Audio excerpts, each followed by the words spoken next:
గణనాయకునికి ఘనమైన పూజలు చేసే వేళ రుచికరమైన తెనాలి డబుల్ హార్స్ పప్పులతో నైవేద్యం తయారు చేద్దాం.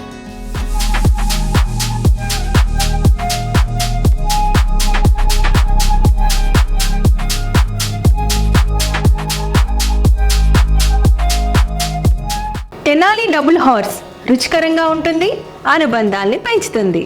వినాయక చవితి నైవేద్యాలలో స్వామివారికి ఇష్టమైన పెసరపప్పుతో ఉండ్రాల పాయసం చేసేద్దాం. మరి దీనికి కావాల్సిన ఇంగ్రీడియంట్స్: తెనాలి డబుల్ హార్స్ పెసరపప్పు, తెనాలి డబుల్ హార్స్ జీడిపప్పు, బియ్యపిండి, బియ్యపు రవ్వ, నెయ్యి, పచ్చి కొబ్బరి తురుము, బెల్లం, యాలకుల పొడి, కిస్మిస్, కొద్దిగా సాల్ట్. ముందుగా స్టవ్ ఆన్ చేసుకుందాం. కుక్కర్ ప్యాన్ పెట్టుకొని ముందుగా తెనాలి డబుల్ హార్స్ పెసరపప్పుని డ్రై రోస్ట్ చేసుకోవాలి.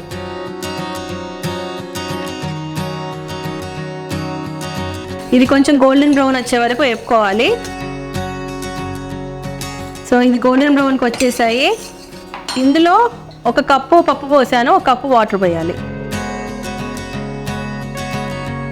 దీనికి 2 విజిల్స్ వచ్చే వరకు ఉడికించుకుందాం.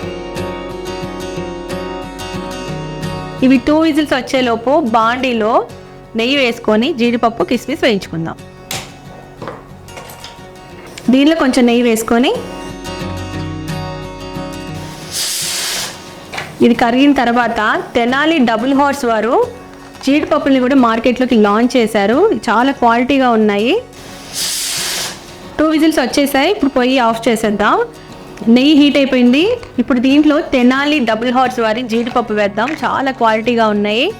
పప్పులు కూడా చాలా రుచికరంగా కూడా ఉన్నాయి. నేను టేస్ట్ కూడా చేశాను. చూడండి ఎంత బాగున్నాయో పప్పులు. ఇప్పుడు ఇందులో వేసుకుందాం.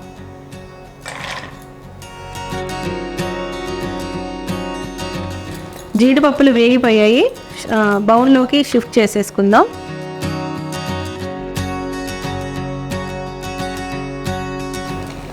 చూడండి ఎంత బాగా వేగాయో. ఇందులోనే కిస్మిస్, ఇవి కూడా బెలూన్స్లా ఉబ్బుతాయి. అప్పుడు దీన్ని తీసేయాలి.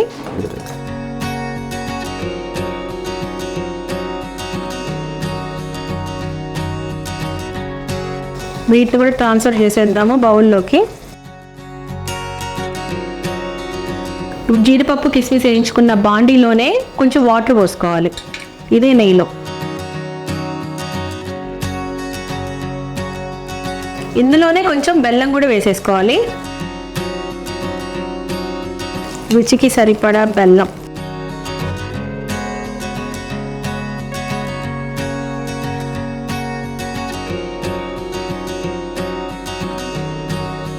బెల్లం మరుగుతూ ఉంది కదా, ఈ లోపు ప్రెషర్ పోయింది కుక్కర్ది. ఓపెన్ చేసి చూద్దాం. చక్కగా ఉడికిపోయింది. దీంట్లో ఇప్పుడు బియ్యపు రవ్వ వేసుకుందాం. పాకంలో బెల్లం కూడా కరిగిపోయింది.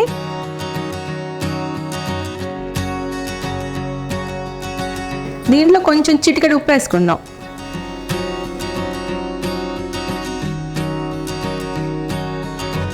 ఈ బెల్లం పాకానికి బియ్యపిండి మొత్తం మంచిగా ఇనికిపోయింది. దీన్ని ఉండలుగా చుట్టాలి అంటే చల్లారాలి.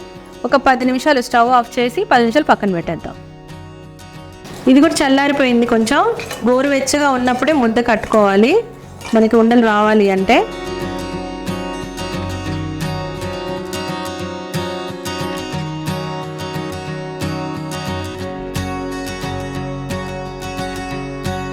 ఈ విధంగా చపాతీ పిండిలా కలుపుకోవాలి. ఇప్పుడు వీటిని చిన్న చిన్న ఉండలు చేసుకోవాలి.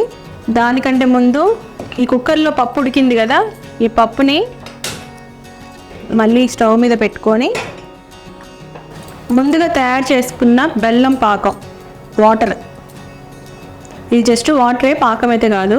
ఈ ఇందులో పోసేస్తున్నాను పప్పులో. ఇది ఉడుకుతూ ఉంటుంది. ఈలోపు ఇవి బాల్స్ చేసేసుకుందాం. చాలామంది పెసరపప్పుని బాగా మెత్తగా ఉడికిస్తారు, కొంతమంది పలుగ్గా ఉడికిస్తారు. నేను మాత్రం పలుగ్గానే ఉడికించాను. అప్పుడే మంచిగా పంట కింద పడుతూ టేస్టీగా ఉంటుంది. చిన్న చిన్న ఉండ్రాలు చేసుకుందాం వీటిని.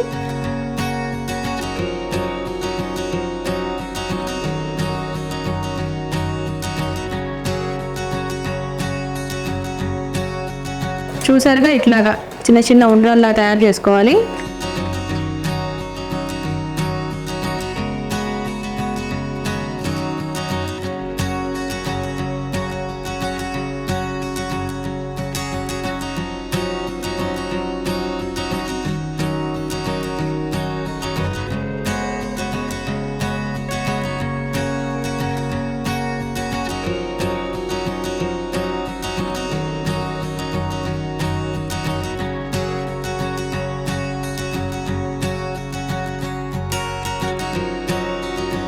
పెసరపప్పు ఉండ్రాలు మంచిగా ఉడుకుతున్నాయి.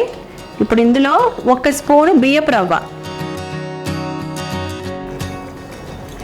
అంటే మన క్వాంటిటీని బట్టి వేసుకోవచ్చు, 1 కానీ 2 కానీ స్పూన్స్. 2 స్పూన్లు పచ్చి కొబ్బరి తురుము,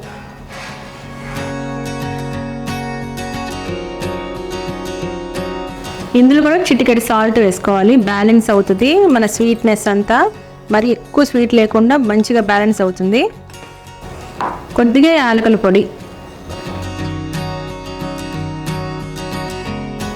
final touch Tenali double horse జీడిపప్పు అండ్ కిస్మిస్ 2 కలిపి దీంట్లో వేసేద్దాం.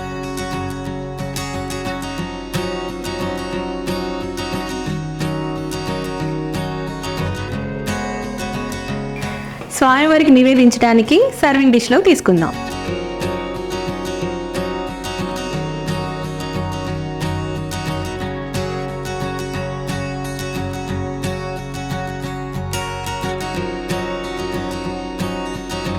మన బొజ్జగన్నపైకి ఇష్టమైన ఉండ్రాల పాయసం నివేదిద్దాం.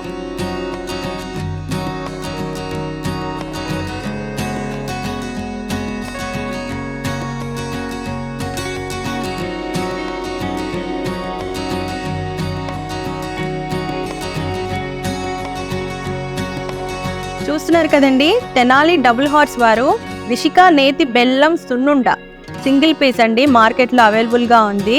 ఇది చిన్నవాళ్ళే కాదు పెద్దవాళ్ళు అందరూ తినచ్చు. అలాగే ఇది సింగిల్ పీస్ క్యారీ చేయడానికి చాలా ఈజీ. ఇప్పుడు కొంతమంది షుగర్ పేషెంట్స్ ఉంటారు, చాక్లెట్స్ క్యారీ చేస్తూ ఉంటారు, అలాంటి వాళ్ళకి ఇది చాలా బాగా యూజ్ అవుతుంది. ఇది ఎలా ఉందో ప్యాక్ ఓపెన్ చేసి చూపిస్తాను చూడండి. చాలా హైజెనిక్గా ప్యాక్ చేశారు, సీలింగ్ చూస్తున్నారుగా.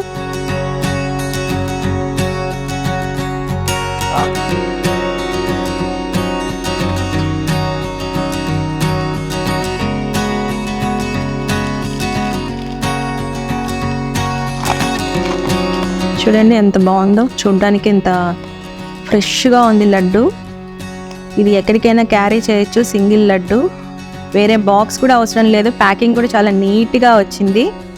ఇది ఇప్పుడు మనం వినాయకుడికి పెడదాం.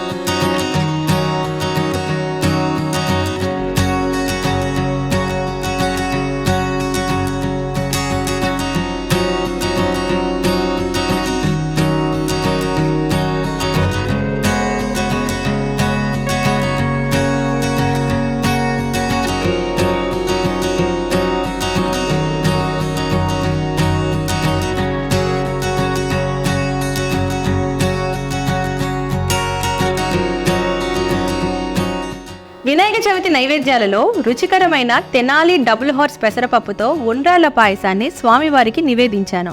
మీరు కూడా ఒకసారి ట్రై చేయండి. మరి మరో నైవేద్యంతో మళ్ళీ మీ ముందుంటాం.